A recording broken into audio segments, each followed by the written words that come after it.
Okay, let's dive into this. Welcome to the Explainer. Today we're decoding a really specific, kind of intriguing remote job opportunity. It's called the ISM Data E-Newspaper Canada project. You know, if you've been scanning the horizon for a fully remote position, one that actually gives you structure and regular hours, well, we're going to break down exactly what this role looks like, straight from the source material. So what exactly does a work-from-home e-newspaper project entail? Really try to imagine what newspaper digitization looks like in a daily remote setting. Like, what are the actual tasks you'd be doing, hour by hour, when you log on from your couch or your living room? That's what we're zeroing in on today. We're going to focus heavily on uncovering what those daily tasks for candidates actually look like in practice. All right, here is our roadmap for today. First, the ISM data opportunity itself. Then, unpacking those daily tasks. Third, the afternoon shift. Fourth, compensation and benefits. Fifth, eligibility and hiring. And finally, some crucial unknowns. Section 1. The ISM Data Opportunity, Empowering Remote Work. Now, this company is leaning hard into a 100% remote work model, and you can see that in their core tagline, Empowering Rural Women's. It's presented as a non-IT project. So that's absolutely fantastic for anyone who doesn't necessarily have a heavy tech background, but is actively looking for structured, reliable work-from-home roles. Moving on to Section 2. Unpacking the daily tasks, what you'll actually do. Now, what's really interesting here is that based on the project's scope, your inferred responsibilities basically come down to data entry, content processing, document verification, and data validation.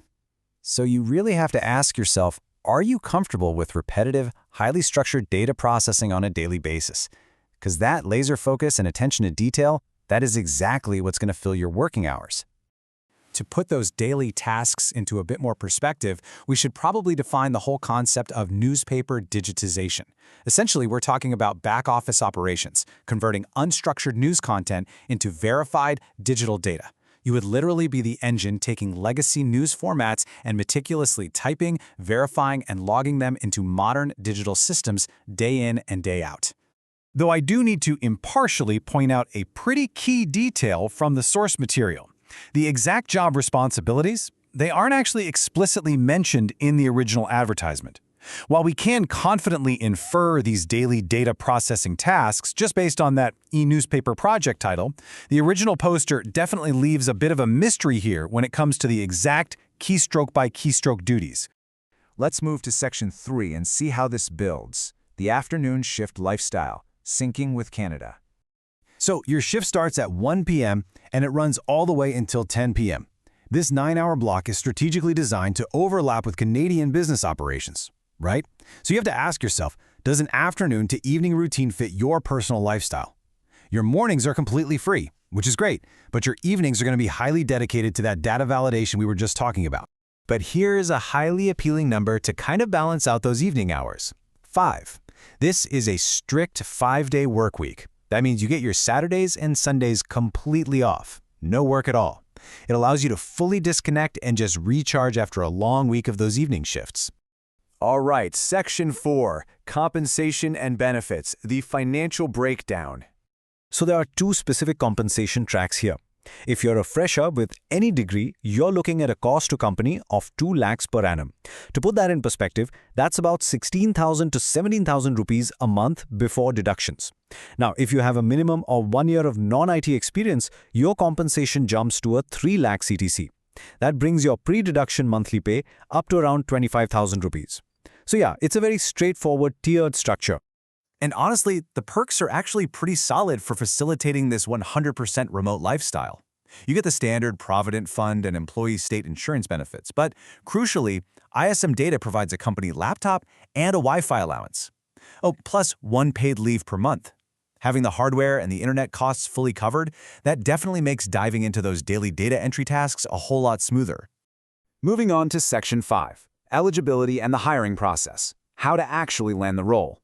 The barrier to entry here is wonderfully accessible. They're just asking for any degree, a quick learner mentality, basic computer knowledge, and of course, stable internet connectivity.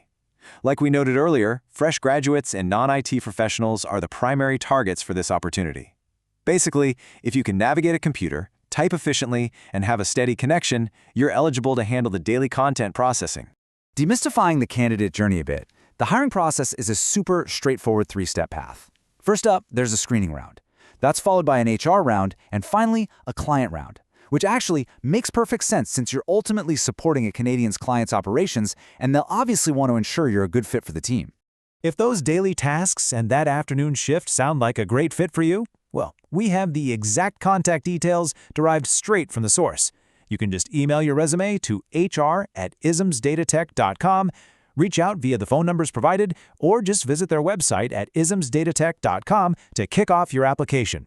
So, the crucial point is Section 6. Crucial unknowns before applying. Reading between the lines. While the original poster gives us a ton of great information, there is some missing information you need to be aware of. For instance, the source doesn't detail the exact computer skills required, whether there's any sort of bond or service agreement, if this is permanent or contract work, the precise internet speed you need, or, details about the laptop return policy.